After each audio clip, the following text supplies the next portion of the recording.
Surprise, it's Sunday and I'm here doing a video for you. Want to know why? I want to share one of my prep ahead secrets with you, which I like to call speed cooking. It's cooking a lot of stuff really fast on a Sunday so that you have prepped ingredients to make your dinners faster and easier all week long. It saves so much time. To start off with, gonna cook some lentils and some rice, and those things we're gonna save for later in the week. So you need 2 cloves of garlic sliced to flavor the lentils. I mean, you can slice them however you want. That's it. The 2 cloves of garlic goes into a pot. I have a ½ cup of French lentils. These are the ones that really hold their shape really nicely when they cook. They don't fall apart, but you could use green lentils if you couldn't find these. That would be totally fine. Put them in the pot and then add 2 cups of water. Seems like a lot maybe, but most of it gets absorbed. And then a little bit of salt. Bring that to a boil, reduce it to a simmer, and cook it for 25 minutes. I have 1½ cups of white rice. You could use basmati rice, or you could use brown rice, and then 2 1/4 cups of water goes in that. That's the beginning of your speed cooking. Easy so far, right? I always like to put a little bit of salt in that also. Same things for the rice. Bring to a boil, cover, reduce to a simmer, and cook for about 16-17 minutes. Now for the easy part. Well, it's all been the easy part so far, but it's all going to help us get ahead for a week's worth of dinners. This week we're doing an entire menu. I'm peeling 1.5 pounds of carrots and cutting up 4 fennel bulbs. And we're gonna use those vegetables to roast a pork loin, and we're also gonna use them in a lentil salad. Trim the carrots and cut them into 3-inch pieces. They're gonna get roasted on a tray so they can be kind of nice and chunky because they roast for over an hour.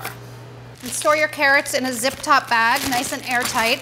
All of these little bits of prepping really do make a huge difference when it comes time to make your dinner.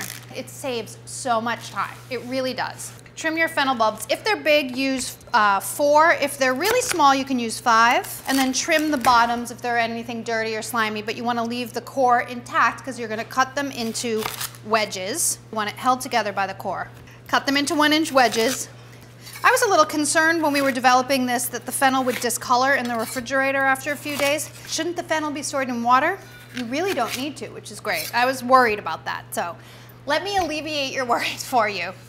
I know that's what you were thinking in the back of your head, right?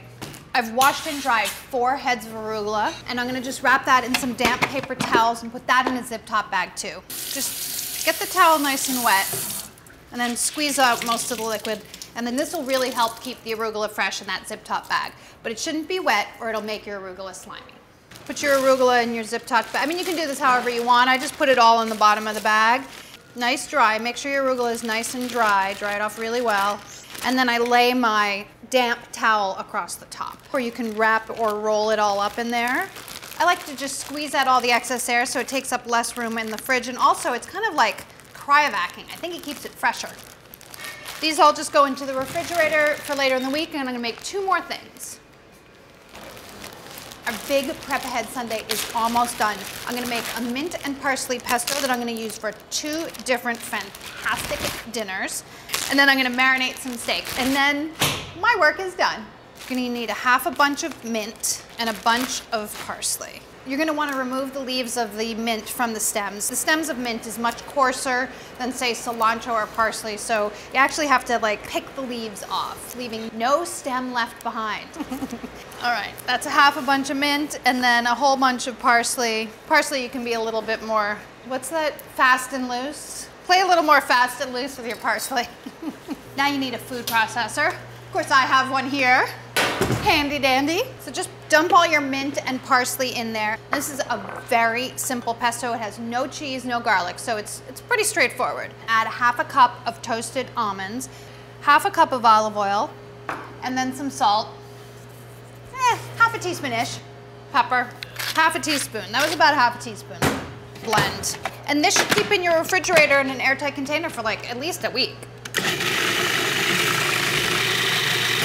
Put it into a little airtight container, and you're gonna use this pesto 2 times this week, on Wednesday and on Friday. Sometimes when you're storing pesto, it can discolor on the top because herbs, when they're ground up, oxidize a little bit. You can drizzle a little bit of olive oil over the top, and that protects the top layer. One more thing to do. I'll be right back. I'm back. I'm gonna marinate some steak in orange marinade.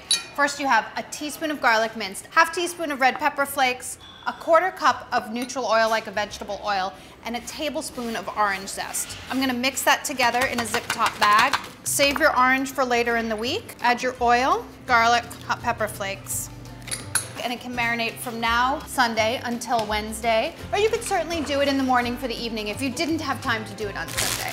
That's your marinade. Take your skirt steak, my personal favorite steak, as you guys probably know, which is really, really long, so you want to cut it into 4 pieces so it fits in the pan. Cutting it into 4 pieces also helps with the cooking because the center pieces are so much thicker and the end pieces are so much thinner. Add that to your bag. There's no acid in this, which is why it can marinate for so long. If there was acid in here, like a lemon or the orange juice or a vinegar, it would make the steak get like a really weird texture. So don't add acid. There's a reason there's no acid in this marinade. This goes into the fridge. You can pack up your lentils and your rice and you're done. You're gonna be so happy all week long, and so am I. Thank you so much for spending your Sunday with me.